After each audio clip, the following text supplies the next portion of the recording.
اعوذ باللہ من الشیطان الرجیم بسم اللہ الرحمن الرحیم۔ آج کا ہمارا سبق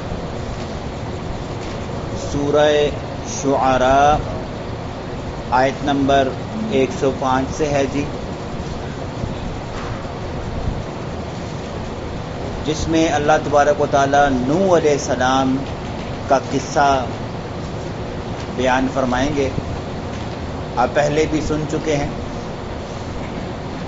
فرمایا اللہ تبارک و تعالیٰ نے کذبت قوم نوح، تکذیب کر دی قوم نوح نے المرسلین، رسولوں کی۔ قوم نوح نے رسولوں کی تکذیب کی۔ ہمیں یہ بات کا علم تو ہے کہ نوح علیہ السلام کی جو قوم ہے ان پر تو خالی نوح علیہ السلام ایک رسول آئے تھے، تو اللہ تبارک و تعالیٰ نے یہاں پر رسولوں کی تکذیب کا ذکر کیوں کیا؟ اس کا جواب پہلے بھی آ چکا ہے۔ اللہ تعالیٰ کے ہاں تمام رسولوں کی تعلیمات ایک ہی ہیں، اور اگر کسی ایک رسول کی تکذیب کی جائے تو وہ انڈائریکٹلی سارے رسولوں کی تکذیب ہے۔ تو یہاں اللہ تبارک و تعالیٰ نے کہا کہ بظاہر قوم نوح نے نوح علیہ السلام کی تکذیب کی، یہ تمام انبیاء کرام کی تکذیب کے برابر شمار کی جاتی ہے۔ اچھا جی، اس قال لہم، جب کہا ان کے لیے، اس قوم کے لیے، اخوہم، ان کے بھائی نوح نے، الا تتقون، کیا تم اللہ سے خوف نہیں کھاتے؟ جب نوح علیہ السلام کی قوم کو نوح علیہ السلام جو ان کے بھائی تھے، اس کا تذکرہ کیوں ہے جی؟ اللہ تبارک و تعالیٰ کی یہ سنت ہے کہ جس قوم کو اللہ تبارک و تعالیٰ نے سمجھانا ہوتا ہے، انبیاء کرام اسی قوم میں سے اٹھائے جاتے ہیں۔ وہ انہی کے رشتہ دار، بہت سے لوگوں کے رشتہ دار ہوتے ہیں، وہ اسی قوم کے اندر سے۔ اب دیکھیں ہمارے نبی صلی اللہ علیہ وسلم بھی جب مبعوث ہوئے تو وہ اسی قوم میں تھے جہاں ان کی رشتہ داریاں تھے، کزن تھے، چاچا تھے، سارے رشتہ دار موجود تھے۔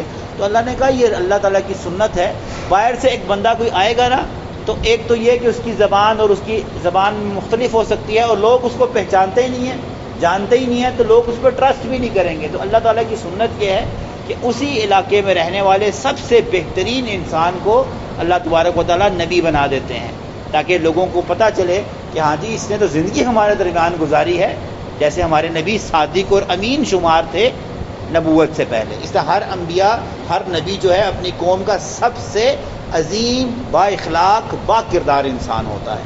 تو انہوں نے کہا کہ اے میری قوم، ڈرتے نہیں ہو اللہ سے؟ انی لکم رسول امین، میں تمہارے لیے بڑا رسول بھی ہوں اور امانت دار بھی ہوں۔ وہی بات، صادق اور امین، کہ تم مجھے امین جانتے ہو، تم جو ہے، اور میں دنیاوی معاملات میں بھی تمہارا امین ہوں۔ اب تو اللہ نے مجھے نبوت کی ذمہ داری دی ہے، میں جھوٹ نہیں بولوں گا۔ جو پیغام تمہیں پہنچا رہا ہوں یہ اللہ نے امانت مجھے نبوت کی شکل میں دیا ہے، میں اس امانت کو منوعاً تمہاری طرف پہنچا رہا ہوں، میں اپنے پاس سے کچھ نہیں کہہ رہا۔ اچھا جی، فاتقوا اللہ واطیعون، پس تم اللہ سے ڈر جاؤ اور میری اتباع کرو، میری اتباع کرو، اللہ سے ڈر جاؤ۔ وما اسألکم علیہ من اجر، میں تم سے کسی دولت کا، کسی مال متاع، فائدے کا، کسی پوسٹنگ کا، کسی بہت بڑے عہدے کا میں تم سے کوئی سوال نہیں کرتا۔ ان اجری الا علی رب العالمین، مجھے تو اجر کون دے گا؟ رب العالمین۔ تم یہ مت سمجھو کہ میں چاہتا ہوں کہ تمہیں یہ جو تبلیغ کر رہا ہوں کہ اس کے بدلے مجھے کوئی تمہاری کابینہ میں کوئی مجھے کیا کہتے ہیں بلند درجہ چاہیے، یا مجھے اپنے علاقے کا تم چیف ایگزیکٹو بنا دو، میں تم سے کوئی۔ اور یہی حال اللہ کے نبی کے دور میں بھی کیا گیا۔ تو نبی صلی اللہ علیہ وسلم نے کیا جواب دیا تھا؟ ایک ہاتھ پہ سورج رکھو، ایک ہاتھ پہ چاند رکھو، مجھے تم سے کوئی اجر نہیں چاہیے۔ کفار مکہ کیا پرپوزل لے کر آئے تھے؟ کسی سونی لڑکی سے شادی کرنا چاہتا ہے کرا دیں، کوئی رتبہ لینا چاہتا ہے، کوئی ڈیزگنیشن لینا چاہتا ہے، جو وزیر اعظم مکہ کا لگا دیں، کچھ کر دیں۔ کیا اجر چاہتا ہے بتا، کھل کے بتا. تو اللہ کے نبی صلی اللہ علیہ وسلم نے کہا میں تو اپنے پاس، مجھے تم سے کوئی اجر نہیں چاہیے، میرا اجر کہاں ہے؟ اللہ تعالیٰ کے ہاں. ٹھیک ہے. فاتقوا اللہ واطیعون، پھر کہا ڈر جاؤ اللہ سے. تم کس طرف بات کو لے کے جا رہے ہو؟ میرا کوئی ایسا مقصد نہیں کہ میں تم سے چند پیسوں یا چند دنیاوی مرتبے کی خاطر، رتبے کی خاطر میں تم سے جو ہے نا وہ یہ باتیں کر رہا ہوں. اللہ سے ڈر جاؤ. اچھا، اب قوم نے جو بڑا گھٹیا جواب دیا، بڑا گھٹیا جواب دیا. قالو، یہ وہی جواب دیا جو ابو جہل اینڈ کمپنی دیا کرتے تھے. سیم تمام کفار اپنی سوچ، اپنی عقل اور اپنی زبان کی بدتمیزی کے اعتبار سے سارے ایک طرح کے. کیا کہا جی؟ قالو، قوم نے کہا انؤمنو، کیا ہم تجھ پر ایمان لائیں، لکا اے نو، واتبعکا، تیری تو اتباع کرتے ہیں، الارذلون، بڑے ہی حقیر لوگ. ہم جیسے امیروں میں سے کسی نے تیری اتباع نہیں کی. تیری اتباع کون کر رہا ہے جی؟ بڑے حقیر، غریب، جن کو کوئی اہمیت ہی نہیں ہے معاشرے میں، یہ لوگ تیری اتباع کرتے ہیں. اور یہی جملہ ابو جہل نے بھی اور کمپنی نے بھی کہا تھا کہ اے محمد صلی اللہ علیہ وسلم، تیرے ساتھ بلال ہے جو حبشی ہے، کوئی کسان ہے، کوئی ترکھان ہے، کوئی اندھا ہے، کوئی نابینا ہے، کوئی لنگڑا ہے، کوئی لولا ہے. یہ کہا کرتے تھے معاذ اللہ. تو اس پر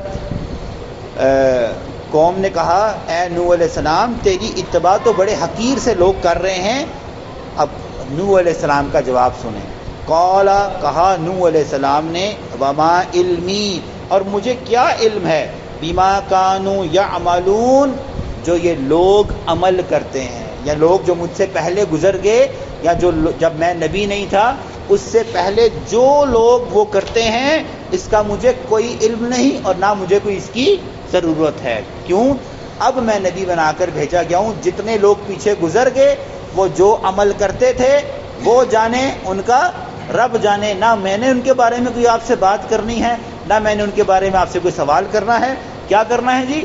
ان حسابہم، ان لوگوں کا حساب، الا علی ربی، وہ تو رب کے ہے، رب کے ذمہ ہے. وہ جو مجھ سے پہلے گزر گئے، جو عمل کر کر گزرے، مر چکے ہیں، وہ جانے، ان کا رب جانے، وہ حساب ان سے اللہ لے گا.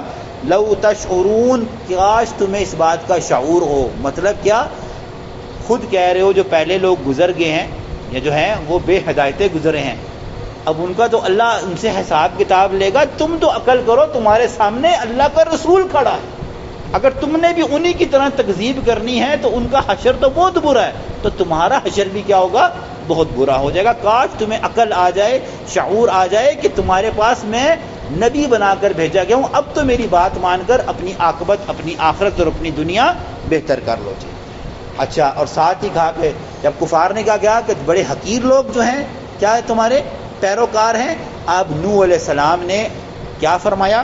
وما، اور نہیں، ہرگز نہیں، انا، میں، بطارد المؤمنین، میں ایمان لانے والوں کو ہرگز نہیں دھتکاروں گا. تم کہتے ہو کہ میں ان کو دھتکاروں، یہ غریب ہیں، میں ان کو ہرگز نہیں دھتکاروں گا، یہ اللہ کے ہاں ایمان والے ہیں، میں ان کو نہیں دھتکار سکتا. یعنی کہ کہنے کا مطلب میں تم کو دھتکار دوں گا، میں ان ایمان والوں کو جو جنہوں نے مجھ نبی یعنی نوح پر ایمان لایا ہے، انہیں ہرگز دھتکارنے والا نہیں ہوں.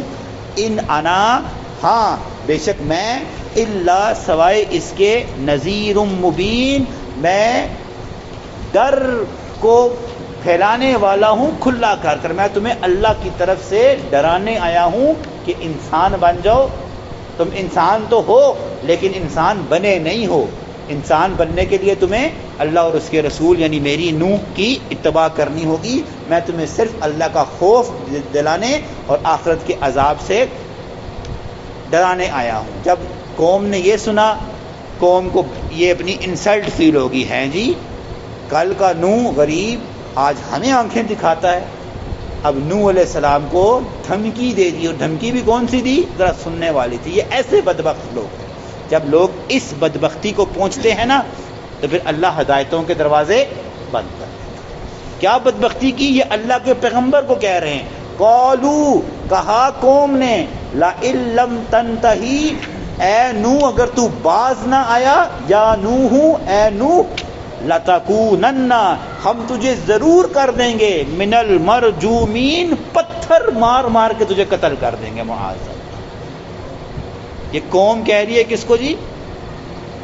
نوح علیہ السلام کو، اپنے پیغمبر کا یہ حال۔ اور یہ پتھر دیکھیں مارنے کا کہا، یہ پتھر اللہ کے نبی نے بھی کھائے۔ کب کھائے جی؟ طائف۔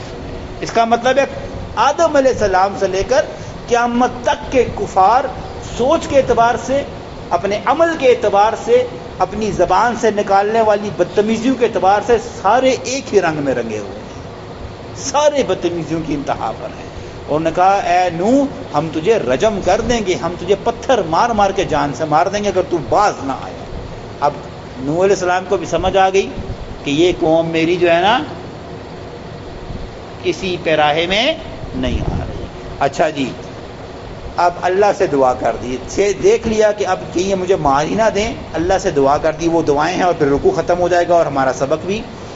قال ربی، کہا نوح علیہ السلام نے اے میرے رب، ان قومی کذبون، میری قوم مجھے جھٹلا چکی، میری قوم نے مجھے جھٹلا دیا، اے اللہ فافتح، بس کھول دے، فیصلہ کر دے، بینی میرے درمیان، و بینہم اور میری قوم کے درمیان، بس اے اللہ یہ جو ہے نا یہ نہیں واپس آنے والے لگ رہے مجھے، بس میرے اور میری قوم کے درمیان فیصلہ کر دے، فتحن ایسا فیصلہ کر دے جس میں فتح حق کی ہو۔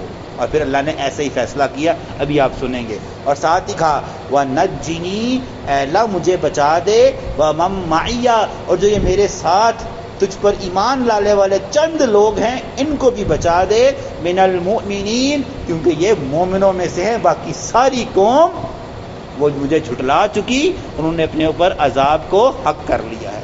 اللہ نے جواب دیا، اس دعا کو سنا اور کہا فَأَنْجَيْنَاهُ، پس ہم نے نجات دے دی، وَمَن مَّعَهُ اور جو نوح علیہ السلام کے ساتھ تھے ان سب کو، نوح کو بھی نجات دے دی اور وہ جو ایمان لائے چند لوگ تھے ان کو بھی نجات دے دی، فی الفلکی کشتی کے اندر، المشحون جو بھری ہوئی تھی۔ کن سے بھری ہوئی تھی جی؟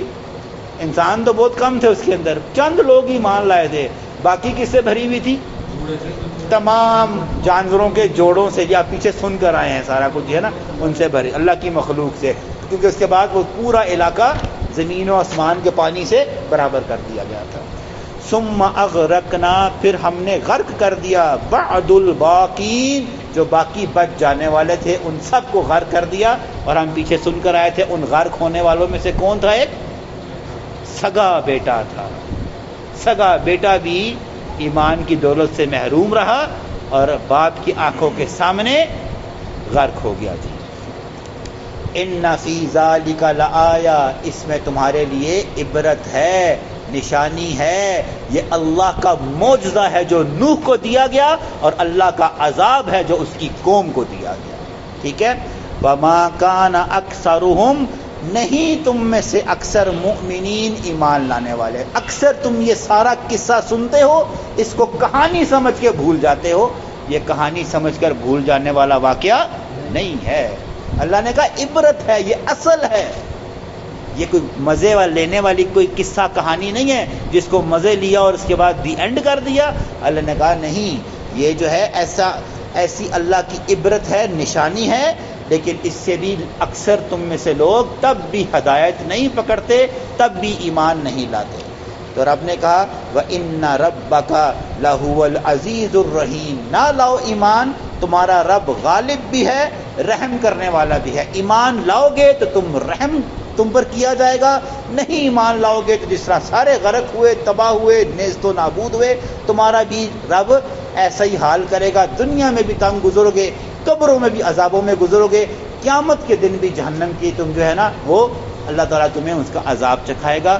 اللہ ہمیں ایمان والوں میں رکھے جی، اس نے ہمیں ایمان کی دولت سے نوازا ہے، اللہ ہمیں اسی ایمان پر زندگی عطا فرمائے اور ہماری موت بھی اسی ایمان پر